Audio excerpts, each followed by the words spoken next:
Conseguiram entender bem certinho como é que funcionava o desenho?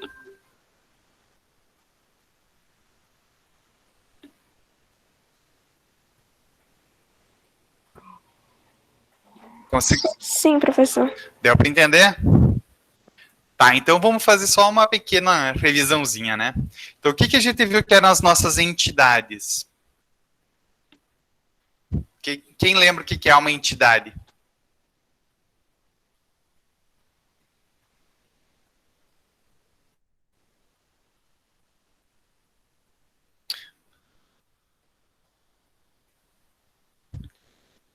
Tá? Alguém dá uma... Lembra ou dá uma resposta? Então, todo mundo está com o microfone desabilitado, Entidade né? é uma coisa do mundo real, até onde eu me lembro. Isso, só que assim, é o objeto genérico, né? Por exemplo, quando a gente fala moto, a gente vai pegar, moto é um conceito de algo do mundo real, né? Então, entidade é a mesma coisa, uma moto. Quais são as características de uma moto? Conseguem pensar em alguma característica de uma moto? Ela tem cor. Cor, por exemplo, cor é uma, nome, as motos não tem várias motos diferentes. Vocês estão pensando nas partes, tá?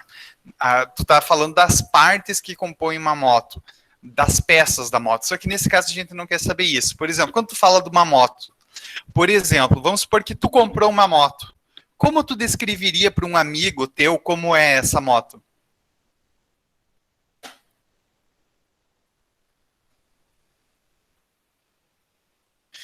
E aí, o Luan comprou uma moto. Como tu explicaria pro Renan como é a tua moto que tu comprou?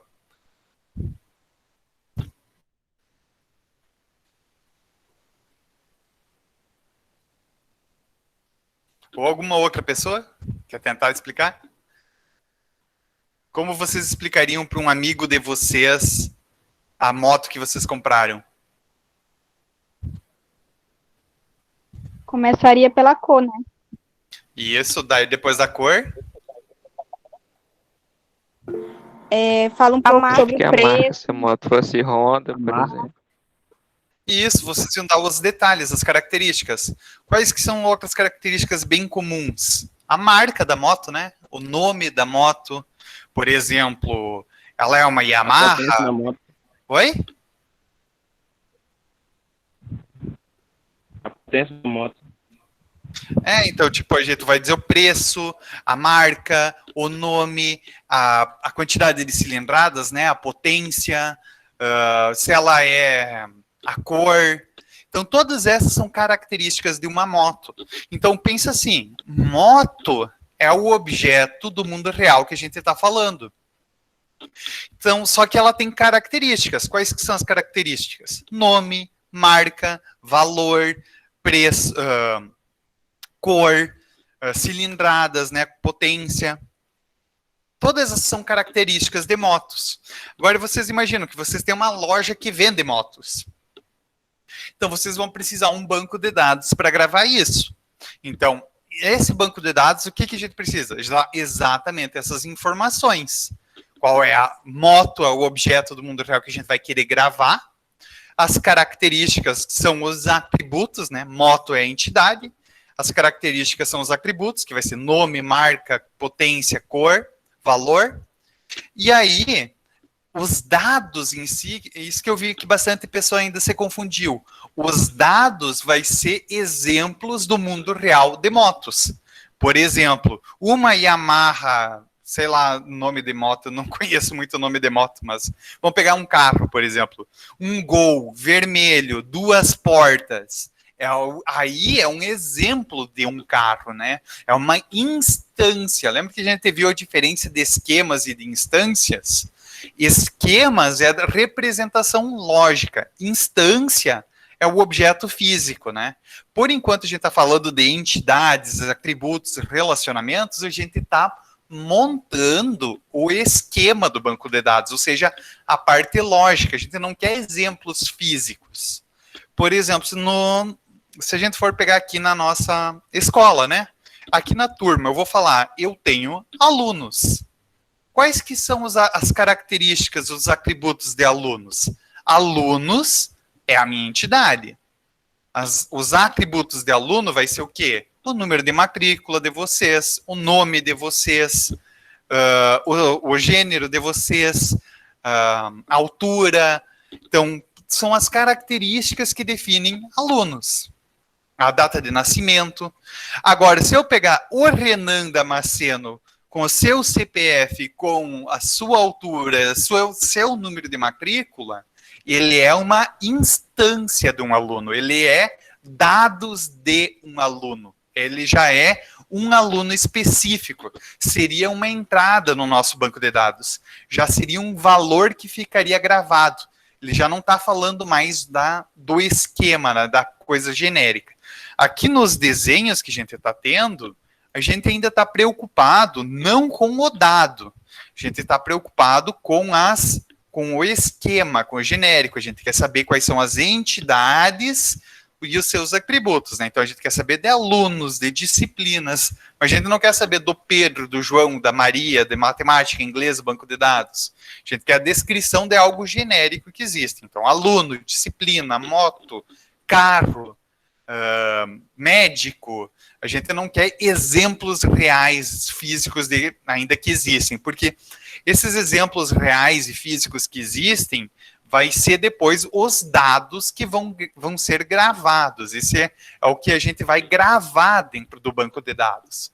Só que antes de a gente poder gravar, a gente precisa criar o banco de dados que vai servir como repositório para a gente colocar essas coisas. Por isso que a gente tem que ver as características genéricas. A gente quer dizer, olha, é basicamente criar um pote para botar os nossos bancos de dados, só que a gente tem que botar esse pote no formato certo para receber o dado quando ele chegar. Deu para entender um pouquinho melhor como é que é o conceito da entidade? Sim. Sim. Tá. Beleza, então as nossas entidades, elas têm atributos. Não sei se vocês conseguem ver aqui a minha tela. Aqui. Nossa, então, tá dando para ver minha tela? Sim, dá pra ver. Tá na tela. Tá. Tá na tela de atributos, né? Isso. Tá bom, né? Então, a gente tem as entidades, são esses retângulos, e os atributos, que são as características, vão ser círculos que vão estar ao redor dessas entidades conectadas, tá? Então, por exemplo, aluno é entidade. Quais são as informações que eu quero gravar de um aluno? A idade, o nome, o telefone. Disciplina é uma entidade, é algo do mundo real que a gente tem que é gravar dados.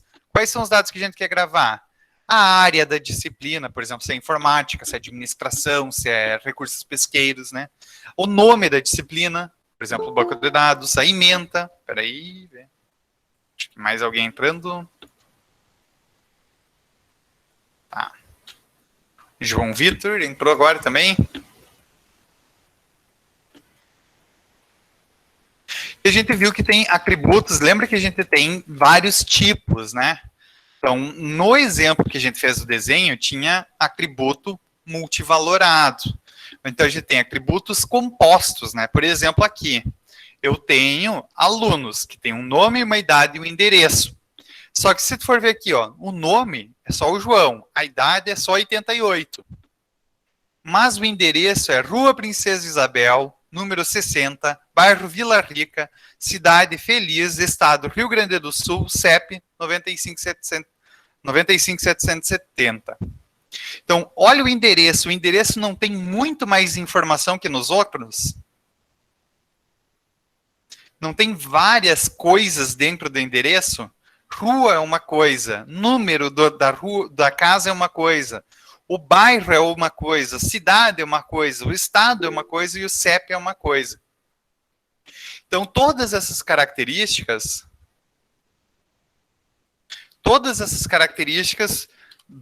compõem um endereço. Então, por isso a gente chama isso daqui de atributo composto. Ele é um atributo que ele é feito por mais partes, tá? Então, a gente tem isso daqui, ó. Então, o endereço ele tem um CEP, um estado, uma cidade e um logradouro. Um termo que a gente não vê muito, mas é o termo para rua, número e complemento, né? O endereço dentro da cidade. Então, o que a gente vai ter? Quando a gente for fazer o desenho e acontecer isso, então, por exemplo, a gente tem atributo aluno, ou a entidade aluno, vai ter os atributos nome, idade e tem o endereço. Só que o endereço ele é composto, então o endereço tem atributos, que é a cidade, o estado, o CEP e o logradouro. E o logradouro também é composto, que tem rua, número e complemento. Então o desenho dele vai ficar desse jeito aqui. Por causa que a gente está mostrando que o endereço tem várias coisas. Quem de vocês já fez cadastro num site online? Por exemplo, para comprar uma coisa num lugar, ou para criar uma conta, por exemplo, no Facebook. Não tem, por exemplo, vários campos que tu tem que ir preenchendo um por um? Isso. Esses campos que a gente está preenchendo um por um são os atributos que a gente está botando lá no banco de dados. Sempre que vocês têm vários campos que vocês vão preenchendo e depois dá salvar ou registrar, o que está acontecendo é que ele vai gravar esses valores no banco de dados. São as informações de uma entidade de vocês. Provavelmente, por exemplo, para o Facebook vai ter uma entidade que é cliente ou pessoa, que vai ter aquelas informações e ele vai gravar isso no banco de dados. Então, no Facebook, então a gente vai ter quais são as características de uma pessoa que ela coloca lá. Data de nascimento, para ver o aniversário, o nome, a cidade de origem, quais que são as diferentes formações, né, escolaridade, qual escola que estuda, tudo isso aparece lá no Facebook, ou seja, ele tem uma entidade provavelmente chamada pessoa que tem esses atributos que ele pede para tu preencher lá. Então a gente também viu que tem atributos multivalorados, né? Que é a parte quando um atributo tem mais de uma resposta. Por exemplo, aluno. Vai ter quais são os atributos de aluno? Nome, idade e telefone, nesse caso aqui. Só que não tem alunos que têm mais de um telefone, às vezes com uma operadora diferente? Não é possível um aluno ter mais de um número de telefone? É. Então a gente precisa mostrar isso aqui. Quando tem num site, vocês podem cadastrar mais de um número de telefone, vocês podem adicionar, né? Normalmente vai ter um botão para botar um maisinho, vou dizer, adicionar mais um número, né? Então isso quer dizer que esse é um atributo multivalorado, ou seja, tem múltiplos valores. Então, aluno só vai ter um único nome. Por exemplo, professor também, só vai ter um único nome. Então eu vou ter, por exemplo, meu nome vai ser sempre Eduardo Henrique Spies. Mas se eu pegar telefone, eu posso ter um número daqui de Labre e um número lá do Rio Grande do Sul ainda. E eu posso ter os dois cadastrados no banco de dados. Então, o telefone, isso quer mostrar para mim que eu tenho um atributo multivalorado, eu vou ter, então, a borda dupla aqui. Tá? Outra questão que a gente tem são os atributos derivados. Derivado significa que é calculado, né? Eles são calculados por outro atributo. Por exemplo, um aluno tem uma idade, né? Só que a idade não é colocada num banco de dados. Por exemplo, quando vocês vão no Facebook, eles pedem para vocês colocar a idade de vocês? Quando vocês criam uma conta no Facebook, vocês preenchem a idade de vocês?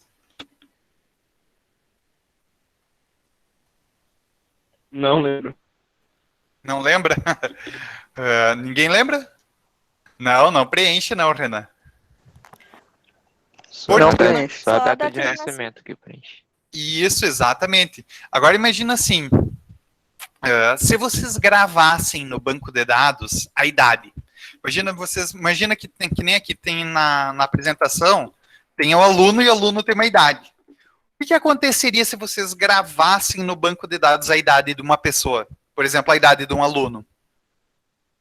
esse dado ele ficaria desatualizado sempre que o aluno faz aniversário. Então, o aluno entra na escola e ele coloca lá a idade 15 anos. Só que quando ele for para o segundo ano, ele ainda vai ter 15 anos? Não, né? A idade vai mudar. Então, imagina que para cada aluno, o banco de dados teria que ir, a cada vez que descobrisse que alguém estava de aniversário, o banco de dados teria que automaticamente modificar a idade do aluno. Isso não acontece, porque seria muito, muito trabalho fazer. Então, normalmente, o que é que se pede? A data de nascimento. Então, a idade fica com esse atributo aqui, ó, pontilhado. O que significa isso? Significa que a idade não é gravada no banco de dados, ela é calculada.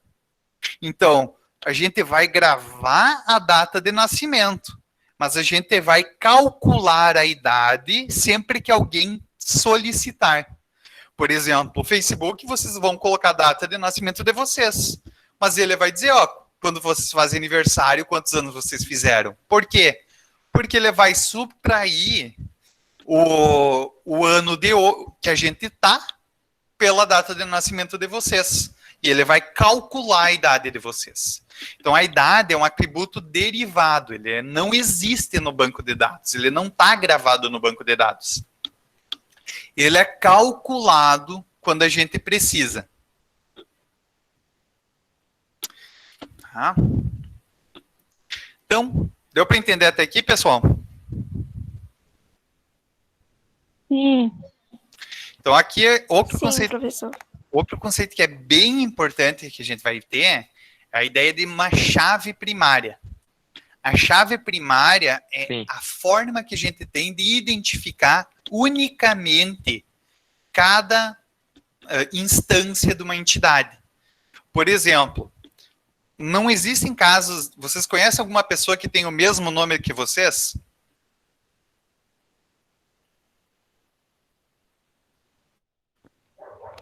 Alguém conhece?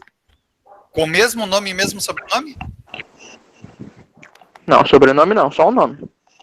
Mas existe, né? Não, Mas se vocês forem pesquisar, por exemplo, no Google, é bem provável que vocês vão achar, né? Então, a pessoa com o mesmo nome e mesmo sobrenome. Não. Mas, por exemplo, se tu pegar um sobrenome que nem aqui, ó, Daniel Souza, ou Daniel Silva, ou Eduardo Silva.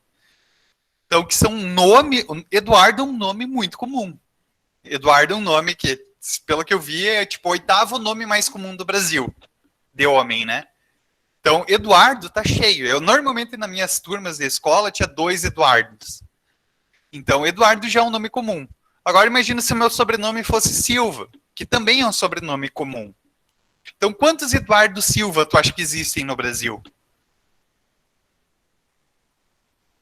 Um monte, né?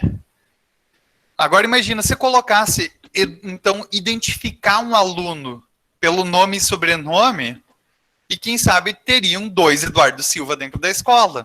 Então, a gente não conseguiria identificar. A gente não conseguiria identificar essa pessoa.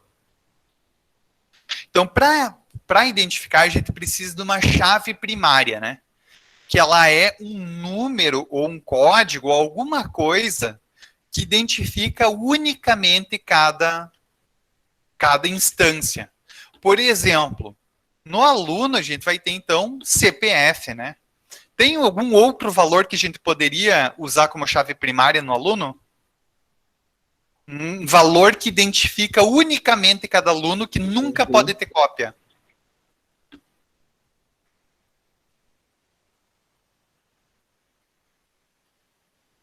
Alguém? O RG. RG. O RG. RG é um. E tem mais ainda o outro, que é o número da matrícula, né? Então, a gente tem 3 candidatos à chave primária para aluno. A gente pode escolher qualquer um deles. Então, o que a gente faz? Então, a gente vai escolher qual o atributo que a gente quer que vai servir para representar unicamente cada aluno. Então, nesse caso, a gente vai sublinhar ele. Então, ó, aqui, ó, CPF está sublinhado. Conseguem ver?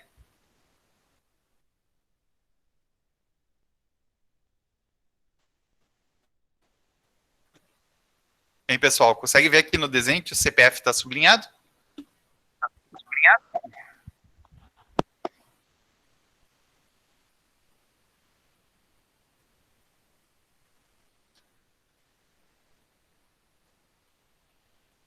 Alô? Ah, sim. Dá de ver, dá de ver. Tá. Então, a gente vai fazer isso daqui. Agora, imagina assim, que nem a gente falou de moto ser uma entidade. Qual seria um atributo que a gente poderia usar como chave primária para uma moto?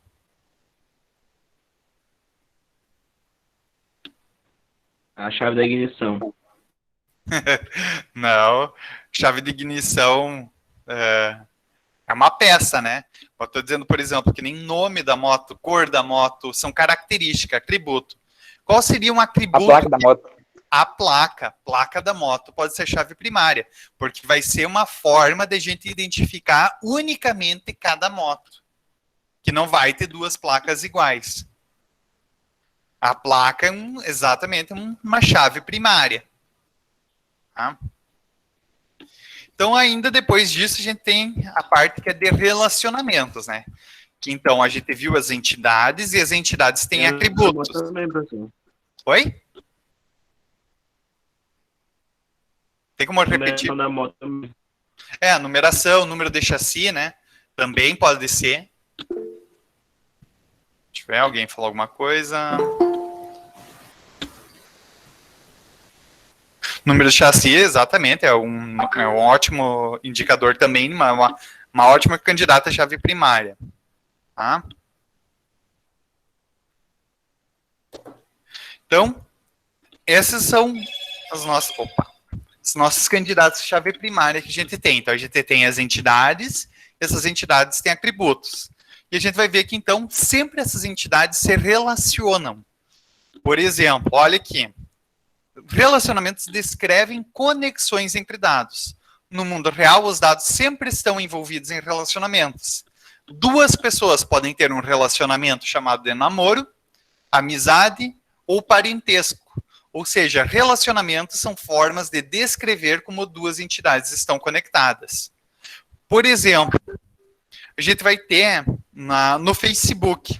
Quando vocês adicionam um amigo no Facebook, é criado um relacionamento de amizade.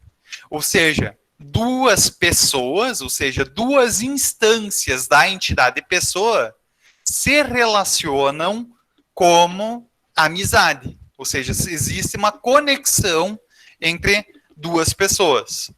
Então, por exemplo, parentesco também a gente vai ter.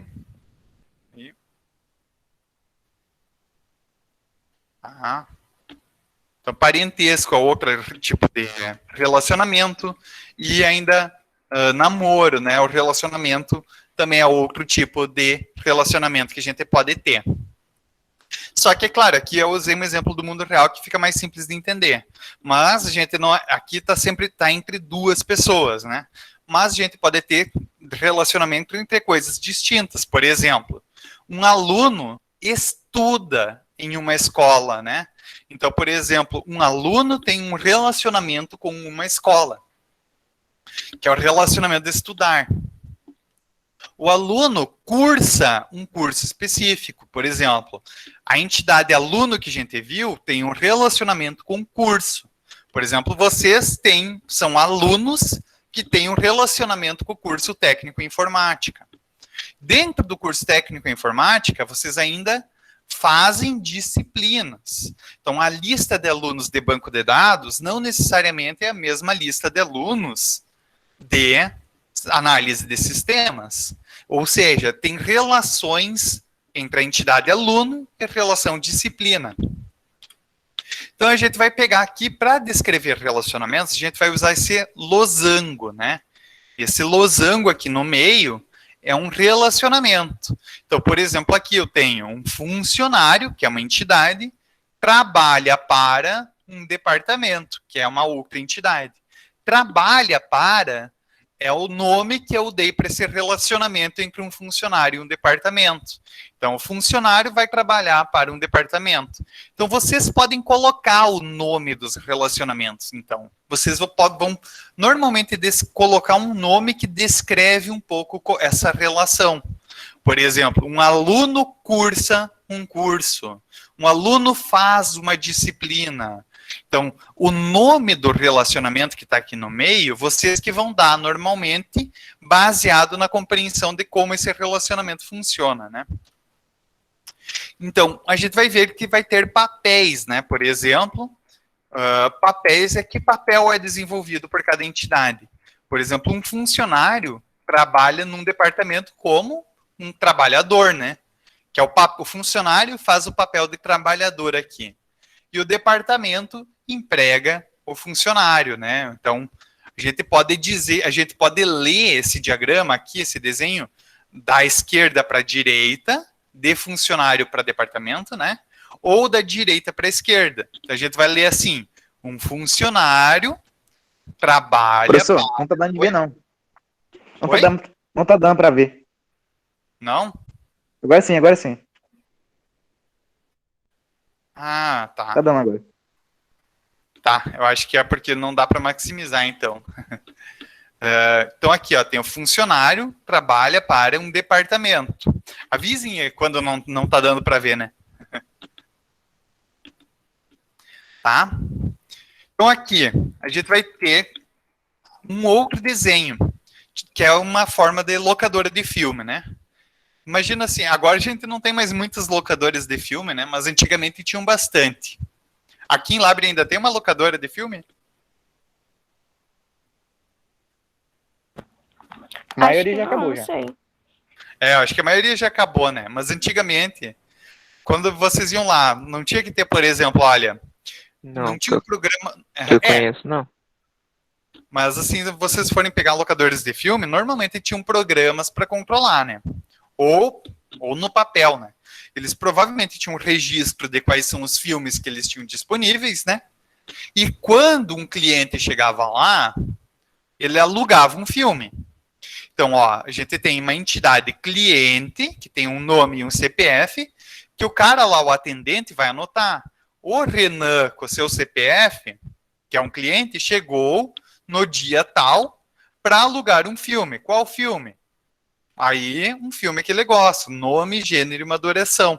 Ou seja, o cliente tem um relacionamento com o filme que é a relação de aluguel.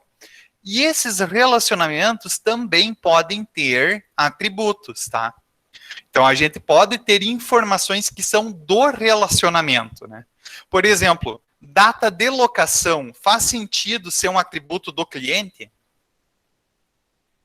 Data de locação é uma característica do cliente? Não. Não. Data de locação é uma característica do filme? Eu acho. Não, porque imagina assim, tu pegar o filme, o que são as características do filme? Apenas quando tu fala assim, Matrix. Matrix, tu vai falar o que é o Matrix? O nome do filme é o Matrix. O diretor é uma informação do filme. A data de lançamento, que foi lá em 2001, é uma informação do filme. A duração, que é 2h30, vamos supor, é uma informação do filme. Agora, tu consegue me dizer qual foi a data de locação de Matrix? Depende. Porque múltiplas pessoas podem ter alugado. Ou seja, não é do filme essa informação. Essa informação é do aluguel. É o aluguel do filme que tem uma data, né? Não o filme. Então, data de locação é uma informação do relacionamento aluguel. Então, a gente vai ter a data de locação aqui como um atributo do aluga. Tá? Então, a gente tem... A maior parte dos nossos relacionamentos vai ser assim. Conseguem ver a imagem da projeção? Tá dando. Então, a maioria vai ser sempre assim.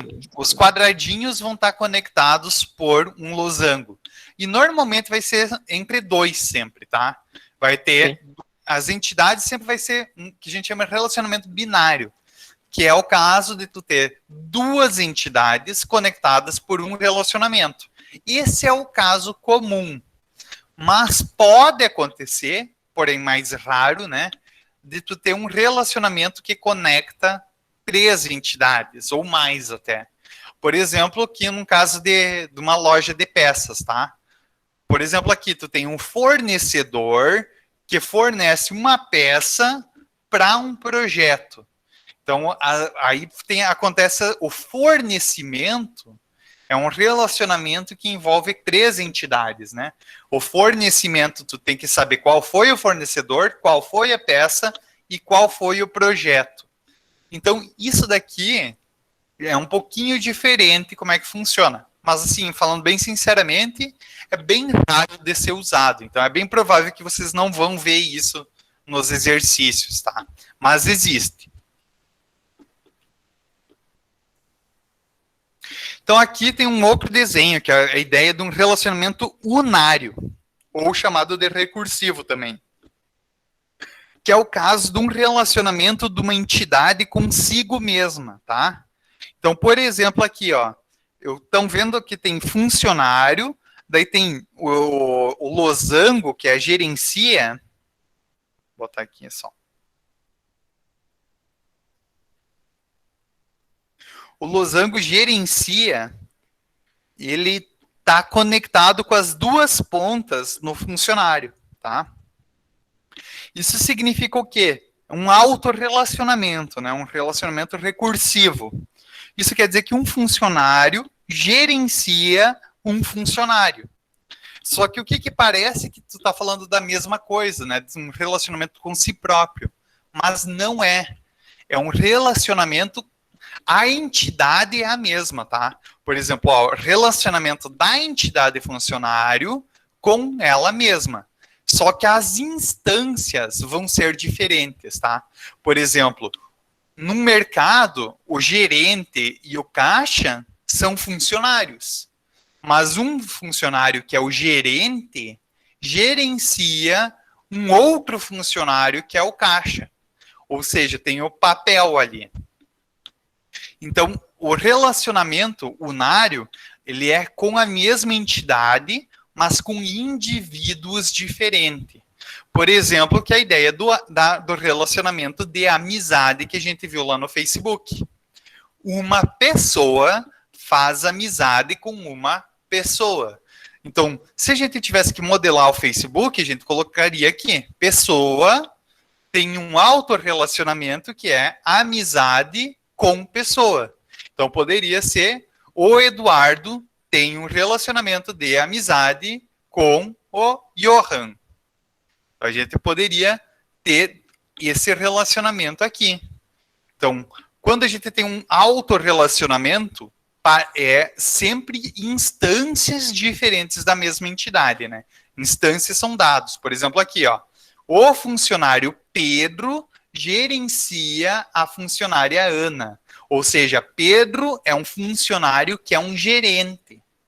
A funcionária Ana é gerenciada pelo funcionário Pedro. Ou seja, ela é uma funcionária gerenciada. Então, ela... Conseguiram entender essa parte? Um pouquinho mais... Começa a envolver um pouquinho mais de detalhes.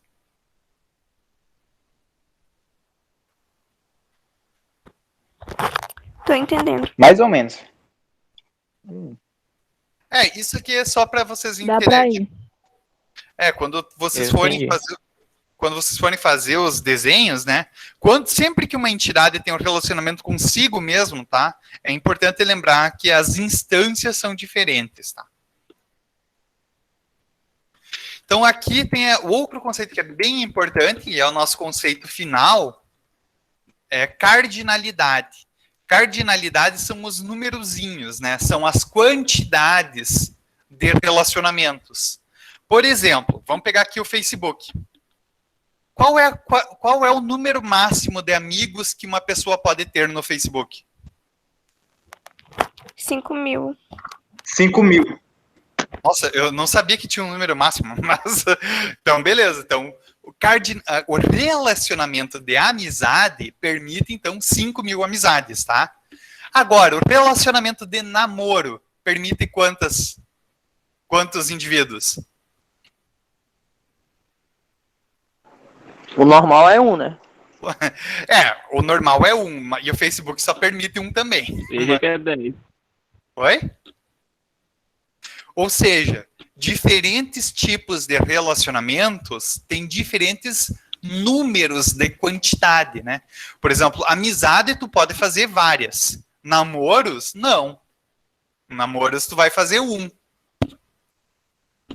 Então, a mesma coisa para banco de dados. Por exemplo, um aluno pode fazer quantos cursos diferentes no IFAM? E agora, um aluno pode fazer quantas disciplinas no IFAM? Umas 15. Pois é, então, ou Diversos. seja, o relacionamento Várias. exatamente, a gente vai abreviar para várias, a gente não necessariamente vai dar um número, a gente não vai dar necessariamente um número máximo, né? A gente vai dizer várias, tá? Então, olha, o relacionamento com curso é um relacionamento que tem uma cardinalidade máxima 1. Ou seja, um aluno pode fazer, no máximo, um curso. E agora, se fosse um relacionamento com disciplina, a gente vai dizer que o aluno tem um relacionamento com disciplina com uma cardinalidade máxima de N, que é uma variável que representa várias. Então, um aluno pode fazer várias disciplinas, tá? E a mesma coisa para a cardinalidade mínima, né?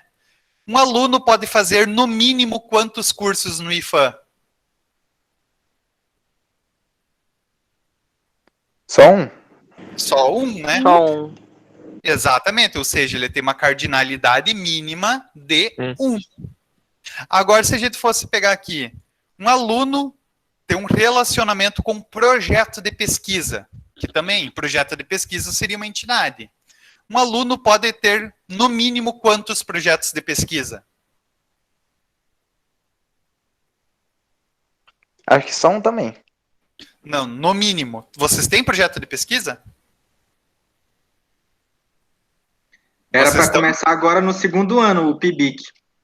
Isso, mas todo mundo vai participar do projeto de pesquisa? Não, os professores Não. escolhem alguns alunos. Isso, exatamente, porque a cardinalidade mínima é 0. Nem todos os alunos sim. fazem projetos de pesquisa. Então, tu tem um mínimo 0 e um máximo 1. Então, um aluno pode participar em nenhum projeto de pesquisa, mas ele pode participar no máximo em um. Então, curso, todo aluno é obrigado a estar no mínimo em um. Mas agora, projeto de pesquisa ou projeto de extensão, tu não é obrigado a estar em um. Você vai chamar esses numerozinhos, essas cardinalidades, para saber exatamente quantas a gente pode ter, quanto a quantidade de relacionamento exato que a gente pode ter. Então, aqui eu vou botar a cardinalidade máxima, né? Então, aqui, um funcionário gerencia, no máximo, um departamento. Tá? Então, estão vendo essas setinhas que estão aqui? Ó? Essa daqui e essa de baixo? Estão conseguindo ver? Sim. Sim. Tá, isso daqui é para explicar para vocês como vocês vão fazer a leitura, tá? Vocês vão ler, ó, tá vendo? Funcionário, né? Vocês vão ler o nome da entidade, depois vocês vão ler o nome do relacionamento, daí vocês vão ler o número que está na direção oposta, né? Esse número aqui, e depois o nome da outra entidade. Ou seja, olha, um funcionário gerencia no máximo um departamento. Então, olha, um funcionário gerencia no máximo um departamento. Ou seja, um funcionário não pode ser gerente de mais de um departamento. E agora a gente vai ler na direção contrária. Um departamento é gerenciado por no máximo um gerente, que é um funcionário. Então, departamento é gerenciado, daí por esse númerozinho aqui, ou um funcionário. Então, a gente vai ler sempre dessa forma aqui. Isso é importante para vocês lerem depois o diagrama para conseguir entender ele, né? Então, o que isso mostra, né? A gente vai ter vários tipos de relacionamento. O relacionamento chamado de 1 para 1, a gente vai dizer a cardinalidade máxima, né? Então, aqui o 1 para 1 diz respeito à cardinalidade máxima, a quantidade máxima que a gente pode ter de relacionamento. Nesse caso aqui, o máximo é 1 nos dois lados. Quando é 1 nos dois lados, a gente diz que tem um relacionamento 1 para 1. Então, o que mostra aqui? Ó? Então, botei em exemplos, né? Funcionário é a entidade, departamento é a entidade, gerencia o relacionamento. Então, aqui eu mostrei os relacionamentos entre as instâncias. O Fernando é o gerente da administração. A Jennifer é a gerente da pesquisa. O Roberto é o gerente da matriz. Ou seja, pode ver que tem um relacionamento de 1 para 1. Então, um funcionário com um departamento. Então, isso daqui significa que tem um relacionamento 1 para 1. A gente pode ter relacionamento que é 1 para N. 1 para N quer dizer 1 para vários, que é o caso aqui. Vamos ler da mesma forma, olha. Um projeto é controlado por, no máximo, um departamento. Então, vamos pegar aqui projetos de pesquisa, por exemplo, tá? O projeto de pesquisa é controlado por um departamento, por exemplo, de informática, de administração, de recursos pesqueiros, de agropecuária. Então, cada projeto de pesquisa é controlado por, no máximo, um departamento. Mas agora, um departamento pode controlar N projetos de pesquisa. Então, o departamento controla vários projetos de pesquisa. Então, como as cardinalidades máximas são 1 e N, então a gente chama esse relacionamento de relacionamento 1 para N, tá? Então, sempre que os números máximos forem 1 e N, é relacionamento 1 para N. Deu para entender? Deu. Sim. Então, aqui tem uma demonstração. Olha aqui, nesse caso, olha, aqui mostra, tem uma linha, né? O departamento de pesquisa está controlando 2 projetos, o projeto do produto X e o projeto do produto Z. Ou seja, o departamento controla N projetos, como a gente pode ver aqui. E esse departamento, que é um departamento só, está controlando vários projetos. Mas cada projeto está sendo controlado por um único departamento. E ainda a gente tem, no final, o relacionamento vários para vários, né? O N para N, que é quando tem qualquer quantidade de relacionamentos. Por exemplo, ó, um projeto vai ter o trabalho de vários empregados. Um empregado vai ter trabalhando nele. Não, um empregado pode trabalhar em vários projetos. Ou seja, eu posso ter projetos com vários empregados e cada empregado trabalhando em vários projetos. Então a gente vai ver que fica já essas conexões aqui. Por exemplo, o produto Z tem o trabalho da Jennifer e do Fernando. E a Jennifer, ela trabalha no produto X e no produto Z. Ou seja, é um relacionamento... Opa, tá aqui errado. N para N.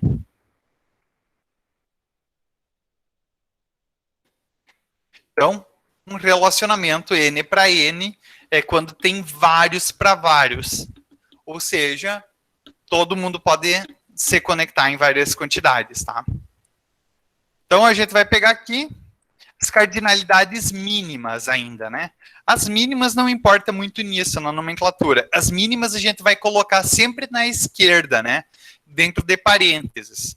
Então, a gente vai ter várias... Sempre vai colocar um parênteses que vai colocar o mínimo e o máximo. Então, a gente vai ter 4 possibilidades. Um relacionamento pode ser 1 para 1, 1 para N, 0 para 1, 0 para N e N para N. Então, 5 possibilidades. Então, a gente vai ver aqui. Por exemplo, ó, vai ficar com esses numerozinhos aqui, tá? Então, um projeto vai ter o trabalho, né, de no mínimo 1 empregado e no máximo N empregados. Ou seja, dentro de um projeto, sempre tem que ter alguém trabalhando. Uma pessoa tem que estar trabalhando. Mas no máximo podem ser várias pessoas. Agora, um funcionário, né, um empregado, trabalha para nenhum ou N projetos. Ou seja, um empregado pode não estar trabalhando em nenhum projeto, mas ele pode estar trabalhando em um ou em vários projetos também. Ou seja, isso só diz para nós que não é obrigatória a participação do empregado. Ou seja, nem todos os empregados trabalham em projetos. Deu para entender? Deu sim. Sim. Deu sim, professor. Mesma coisa aqui, olha. Deu. Um funcionário Deu pra entender. gerencia nenhum, no mínimo 0, ou no máximo um departamento. Ou seja, assim, é como pegar... todos os funcionários são gerentes de uma empresa? Não. Não, né? Normalmente não tem múltiplos gerentes para cada departamento. Ou seja, nem todos os funcionários são gerentes de departamento. Mas quando um funcionário é gerente de um departamento, é no máximo de um só. Então, funcionário só pode ser gerente de um departamento. E nem todos os funcionários são gerentes. Agora, se a gente for olhar pelo outro lado, né? Um departamento sempre é gerenciado por no mínimo um e no máximo um funcionário. Ou seja, um departamento sempre tem um gerente que é um funcionário. Não tem mínimo 0 e nem máximo N. Ou seja, todos os departamentos têm que ter um funcionário como gerente obrigatoriamente. Então a gente vai ter que fazer essas leituras aqui. Então sempre vai ter esses numerozinhos nos riscos, tá? 0N, 1N, 11 e 01, tá? E esses numerozinhos vai dizer como vocês vão ler o diagrama, tá? E, basicamente, é isso. Tá? Agora, vocês já teriam todas as informações necessárias para poder fazer os diagramas, tá, pessoal? Então, eu queria ver com vocês quais são as dúvidas que vocês têm por enquanto. Dá pra ter mais de uma chave primária em um lugar? Não.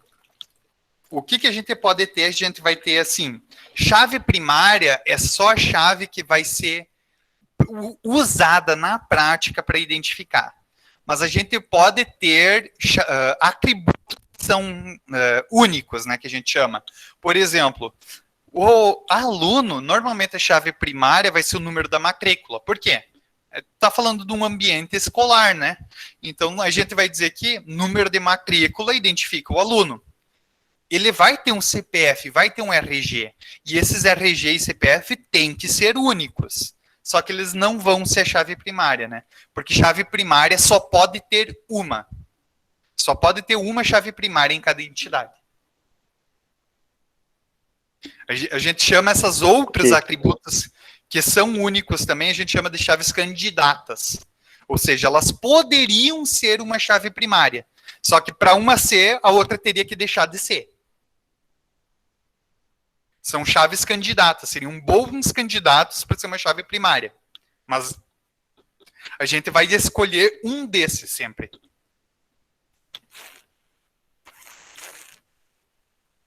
Tá, pessoal? Então, queria um voluntário. Agora que vocês aprenderam a ler o diagrama, estão vendo esse diagrama aqui?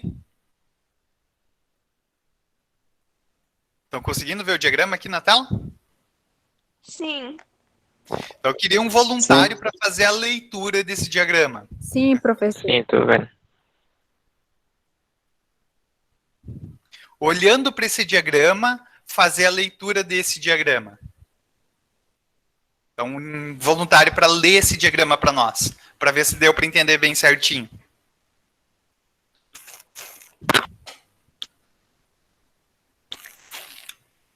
Vamos lá, pessoal, não precisa ser tímidos, não.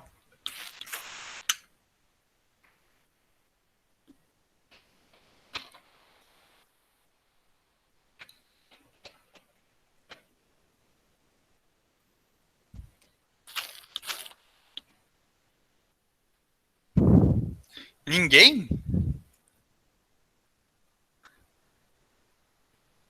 Alô? Eu não tô conseguindo enxergar. Eu vou ter- Não tá dando pra enxergar a tela?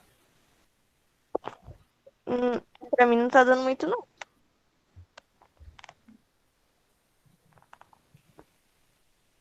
Vou tentar escrever aqui. Tá bom, tenta descrever.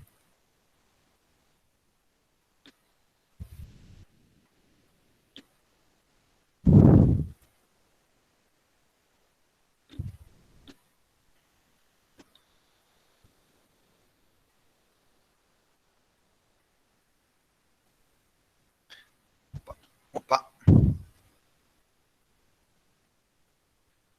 Não, pode ir falando aqui. Vai falando mesmo.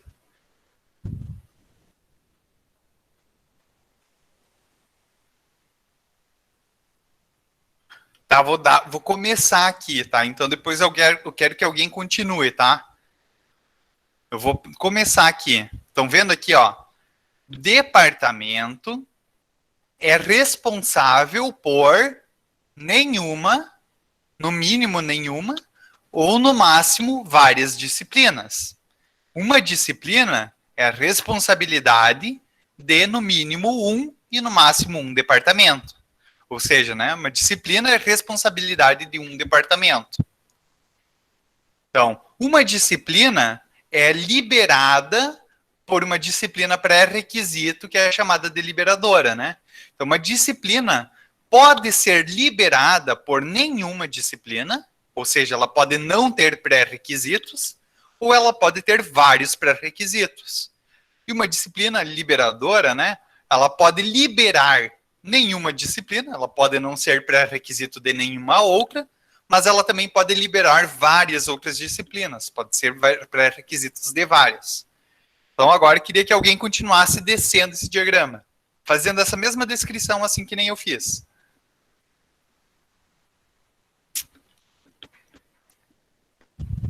A disciplina vai para o discurso, que vai... O aluno recebe a inscrição, que recebe o curso. Isso, só que tem que tentar usar os numerozinhos para fazer, né? Ó, uma disciplina pode estar em nenhum curso ou em N cursos. Ou seja, uma disciplina pode não... por exemplo, vamos supor que não tenha mais uma disciplina que parou de existir.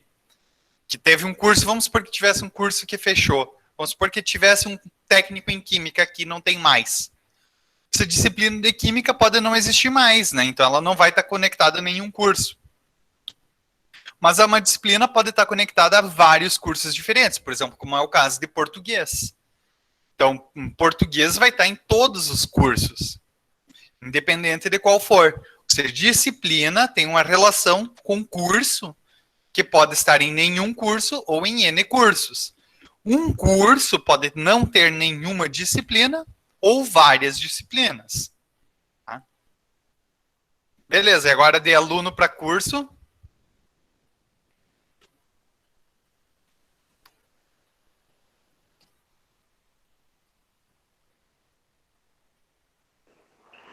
Um aluno faz a inscrição no mínimo em um curso e no máximo em um curso. E um curso pode ter inscrição de no mínimo 0 alunos e no máximo vários alunos. Vários alunos. Perfeito, ótima explicação, é bem isso mesmo. Então isso daqui é como vocês vão ler. Ou seja, o que vocês fizeram aqui agora? Isso daqui é uma planta do banco de dados. Lembra que a gente falou que a gente ia aprender a fazer a planta do banco de dados? Isso aqui é a nossa planta, e vocês já estão conseguindo fazer a leitura dessa planta. Por quê? Na prática, imagina assim, numa empresa, vocês não vão ser as pessoas que vão ir no cliente fazer, às vezes, o levantamento, né?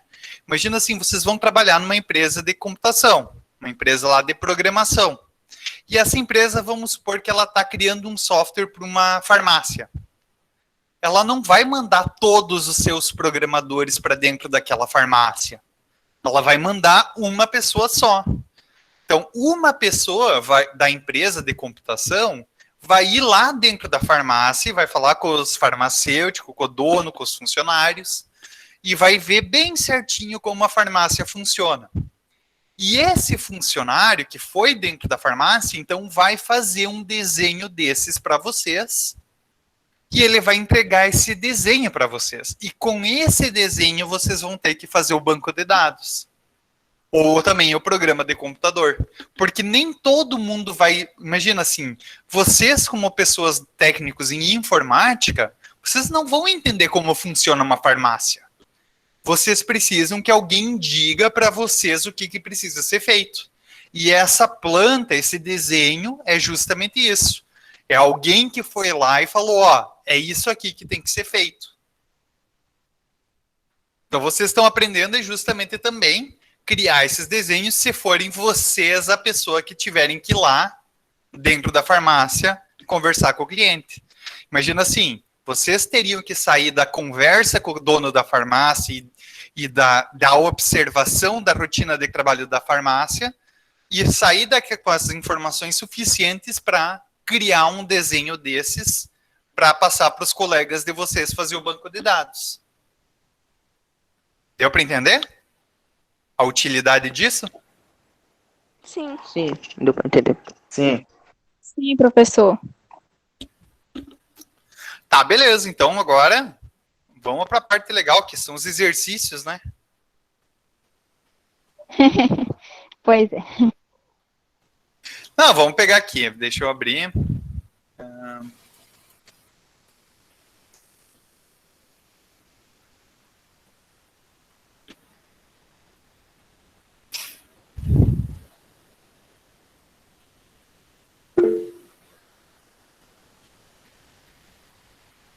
Até vou dar... deixa eu ver aqui. Vamos parar para compartilhar outra tela. Apresentar. Uma janela. Aqui.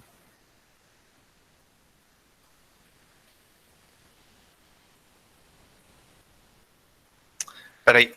Não deu. Tela inteira.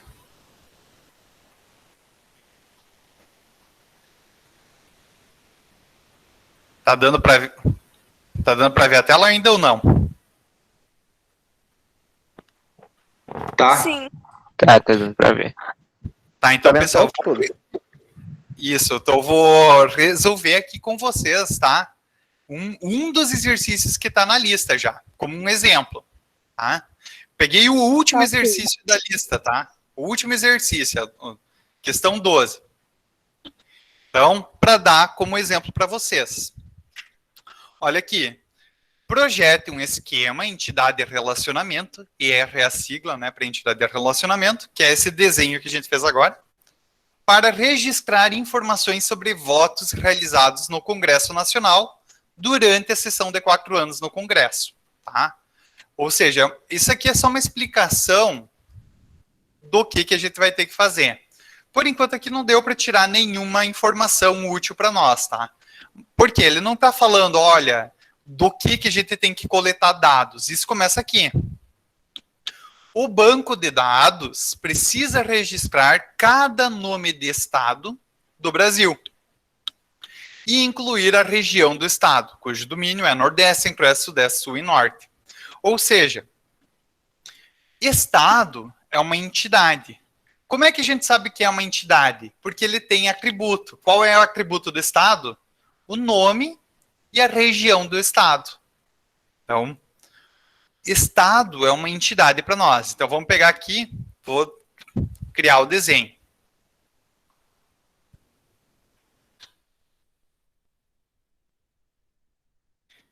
Estado. Tá? Quais são os atributos do estado que a gente viu? Ele tem um nome e um lugar. Beleza, então, A região e o nome. Isso. Os atributos são que forma geométrica que a gente usa mesmo?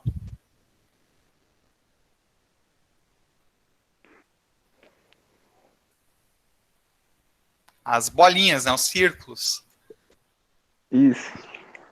Tá? Vou pegar aqui. Deixa eu ver. Então tem estado, todos os estados têm nome. E tem região.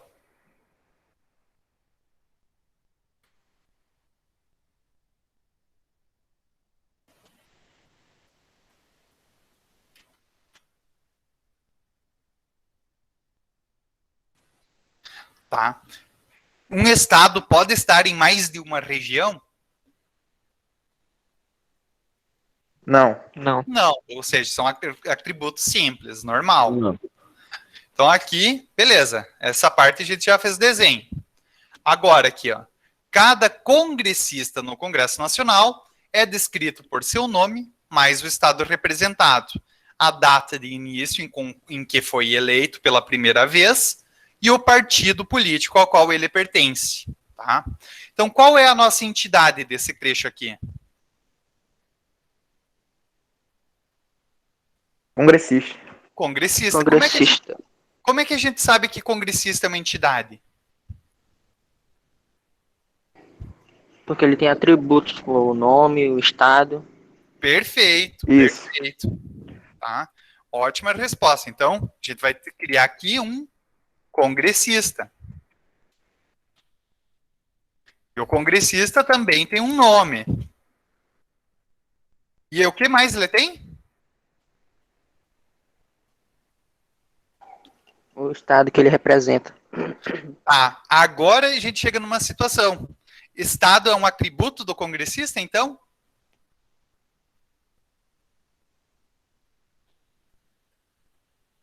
É. Sim e não, tá? Se a gente não tivesse já uma informação que Estado é uma entidade para nós, seria. Por exemplo, aluno, a gente não trata a entidade Estado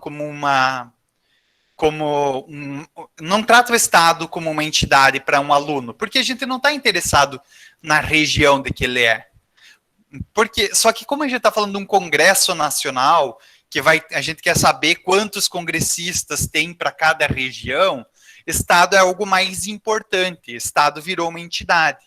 Se já existe uma entidade, então a gente vai transformar isso aqui num relacionamento. Olha, ao invés de eu dizer que o congressista tem um atributo Estado, Estado já existe aqui. Então eu vou ter que criar um relacionamento entre os dois. Ou seja, o congressista ele é eleito por um Estado, né? Por exemplo, um deputado federal. A gente está falando do Congresso Nacional, que são os deputados federais. Mas a gente quer saber de que regiões que vieram nossos deputados federais. Então, um congressista, né? Um Estado elege congressistas. E um congressista é eleito por um Estado. Isso daqui, ó, é justamente, se não tivesse, a gente já visto que Estado também tem atributos e é uma entidade, Estado seria sim um atributo. Mas como a gente viu que Estado é uma entidade, então isso vira um relacionamento. Congressista é de um Estado, né? Então é eleito por um Estado. Agora vamos botar as cardinalidades aqui. Um Estado pode eleger no mínimo quantos congressistas? E no máximo quantos?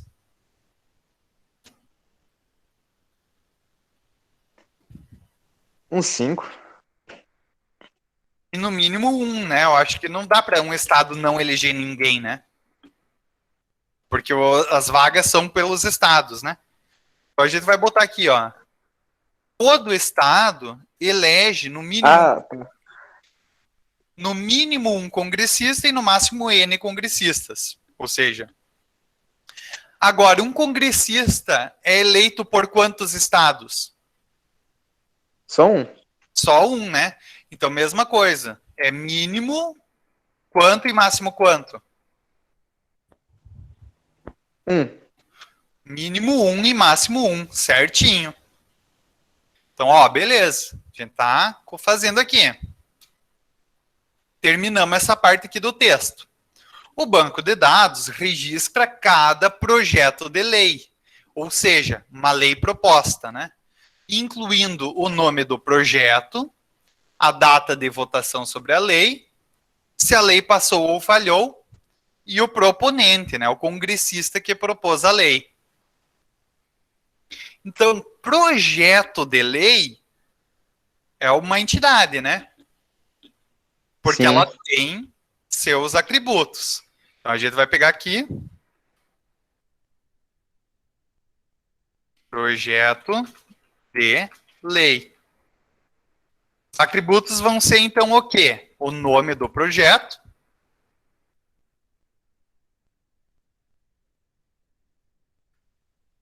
A data de votação sobre a lei.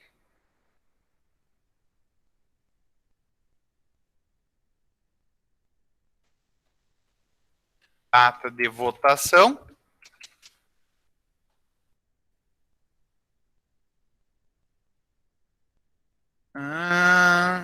Se a lei passou ou falhou.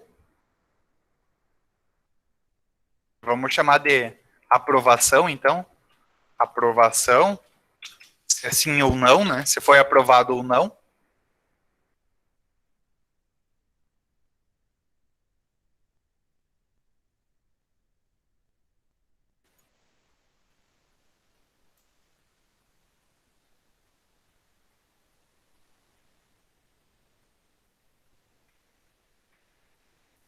E o proponente, que é o congressista que propôs a lei. Aqui, ó, novamente a situação. O proponente é o quê? Um congressista. Congressista, para nós, já é uma entidade, né? Ou seja, tem um relacionamento aqui. Relacionamento. Isso.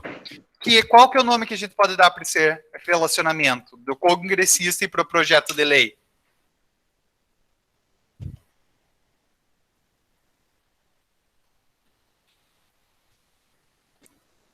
Propõe, né? Um congressista. Proposta, né? Uma proposta, ele propõe. Então, vamos criar aqui nosso...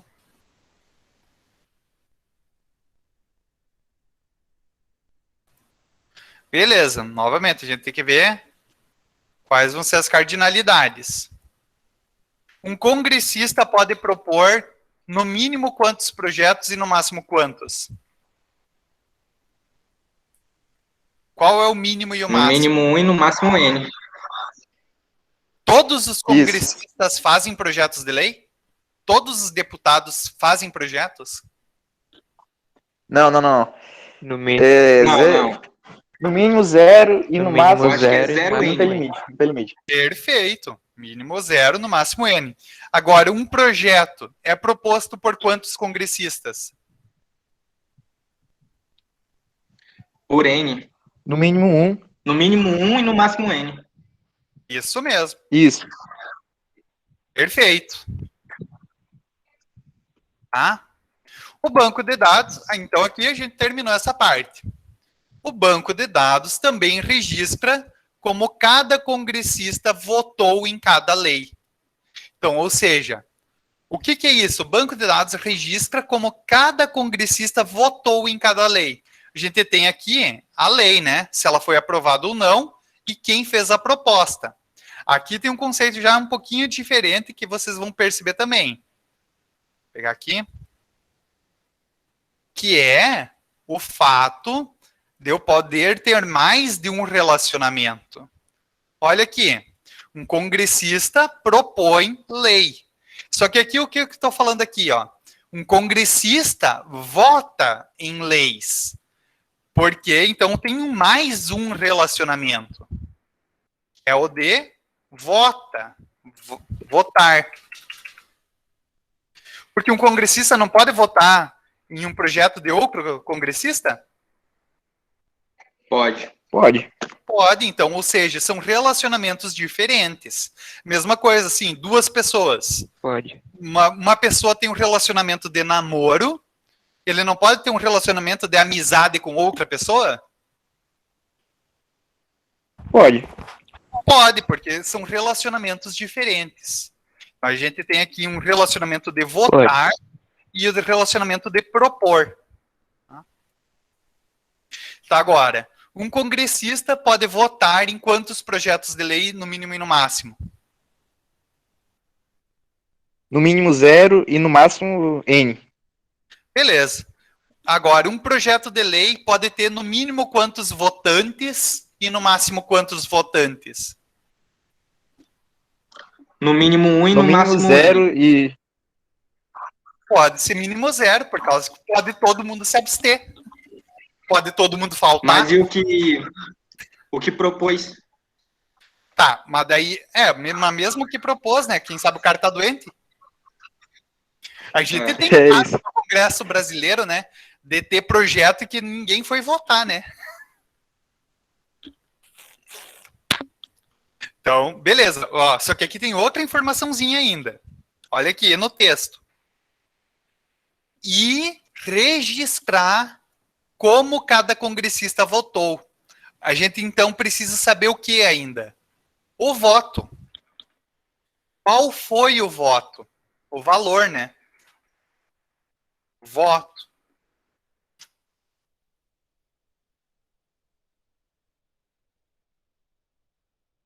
Então, olha, por quê? Ó, o voto desse congressista para esse projeto de lei. Então, a gente tem aqui o desenho. Esse voto vai ser, votou a favor ou contra, né? O valor do voto. Deu para entender? Deu. Então, com isso aqui, ó, esse é o desenho. Sim. Esse é o desenho que representa a questão 12. O que vocês vão ter que fazer aqui nas questões? Vocês vão ver que é basicamente isso, olha. Tem um texto, e vocês vão ter que fazer o desenho. Tem um texto, vocês vão ter que fazer o desenho. Tem um texto, vocês vão ter que fazer o desenho. Então aqui eu peguei uma das questões para a gente resolver junto, para vocês já terem uma ideia de como isso vai funcionar. Então o desenho ficaria assim.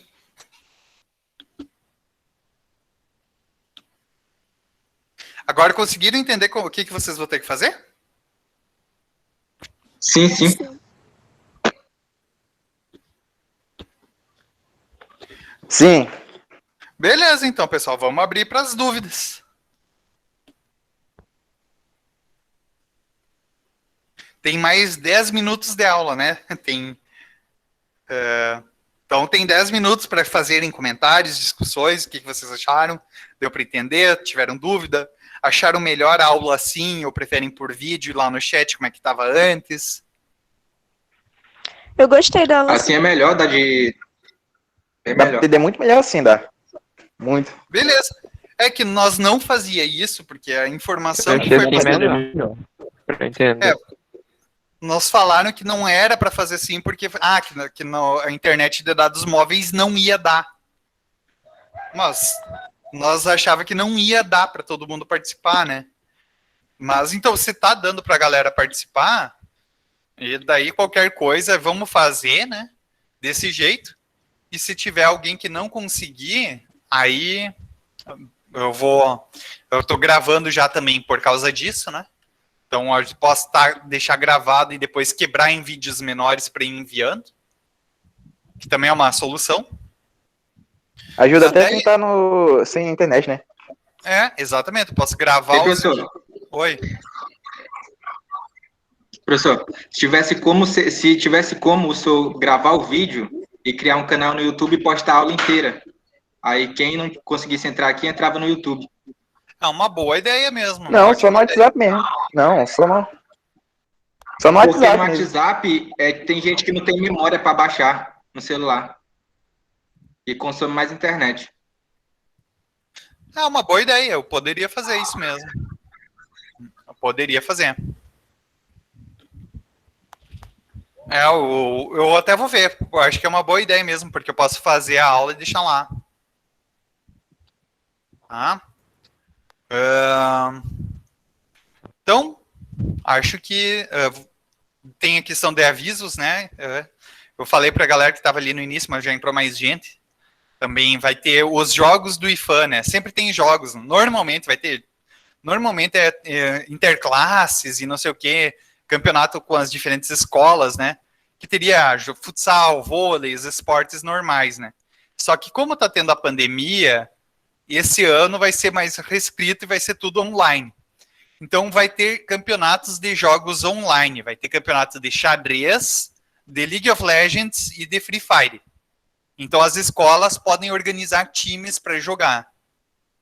Aí eu queria ver, né, se tem pessoas que têm interesse em jogar, que daí eu vou ajudar a organizar. Só que, tipo, vai ser totalmente online, né, essa é a questão. Então, por exemplo, para League of Legends precisa ter 5 titulares e 5 reservas. E vai ser totalmente online, então tem que estar disponível online. Eu não sei como é que funciona. Vocês jogam esses jogos ou não? Ou tem como ou não? Tem alguém que tem interesse ou não? A maioria lá da sala joga Free Fire. Pois é, mas vocês conseguem Eu jogo usar... os dois, tanto vocês- League of Legends quanto Free Fire. Vocês conseguem usar áudio? Por exemplo, Discord, alguma coisa para comunicação? Sim. Conseguem? Porque a organização Acho que vai ter... dá. A comunicação do time vai ter que ser por Discord, não pode usar o chat do jogo. Eu acho difícil conseguir time pro LoL, porque não é muito popular, não. O Free Fire é mais porque é mobile, né? Mas agora o LoL também tem mobile, né? Mas não sei se vai ser mobile que eles vão jogar.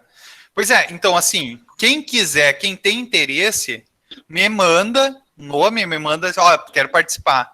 Porque já saiu o regulamento, tudo tem as regras, eu posso encaminhar já as regras, né?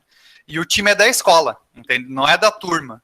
Então, por exemplo, fechar um time de Free Fire para a escola inteira, pode ser de qualquer curso e de qualquer turma, né? Então, se fechar um time, tiverem interesse, mandar o contato para mim, né? E falar, tem interesse em participar. E se eu não me engano, o Free Fire é quantos jogadores por time? É 4. 4. Então precisa ter 8 jogadores. Precisa ter 4 titulares e 4 reservas. 4. Precisa ter 4 titulares e 4 reservas justamente para se cair a internet de alguém.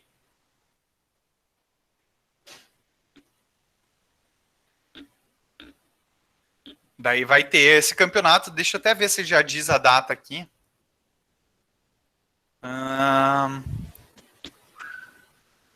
GIF 2021.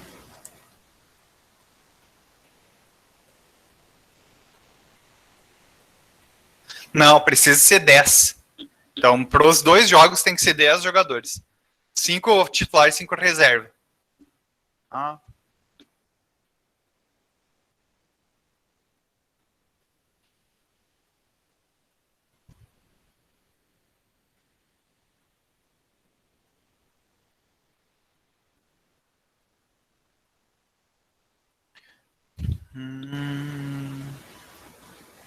Tá, deixa eu ver aqui se eu acho a data.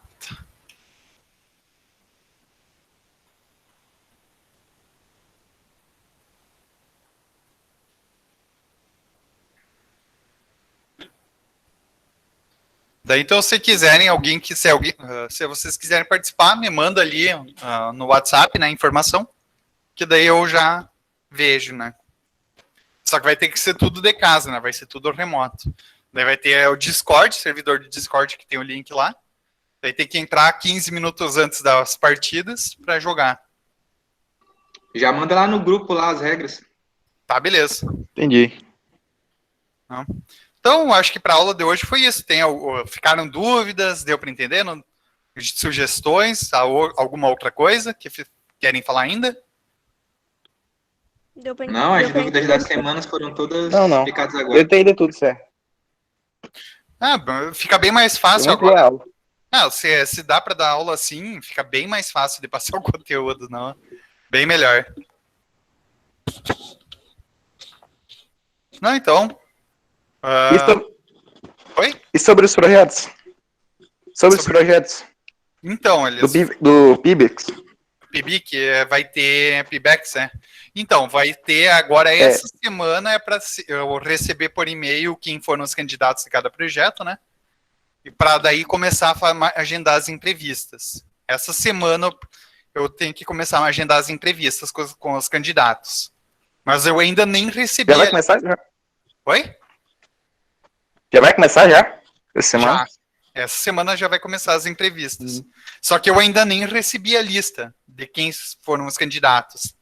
Eles ficaram de mandar até sexta passada, mas não mandaram ainda. Então eu ainda nem recebi a lista dos candidatos, mas depois que eu receber, eu tenho que começar a agendar as entrevistas.